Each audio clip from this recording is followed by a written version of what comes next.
The Greater West Dayton Incubator really started as a conversation between Greater West Dayton leaders and the University of Dayton. Entrepreneurs have access to some of the great and brightest minds on campus who are working with them to solve real-life business problems.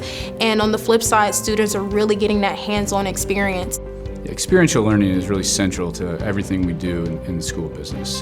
When there's real consequences, students put real effort into their work. And so this allows them to take the classroom knowledge that we're giving them and apply it in a real world scenario. Imagine an entrepreneur from Greater West Dayton who has an idea, and that idea needs support of one kind or another, whether it's marketing support or support for coding or whatever. And there's students from the University of Dayton who have that marketing capability, know how to write a business plan, know how to code.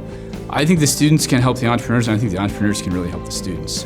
I definitely do think the students are going to be learning a lot from these entrepreneurs, the mishaps that they're going through, the successes that they're experiencing, and really just being as close as possible to that process, seeing it all the way through to the end. It's an opportunity for the university to grow, the community to grow, and especially those members of Greater West Dayton to grow.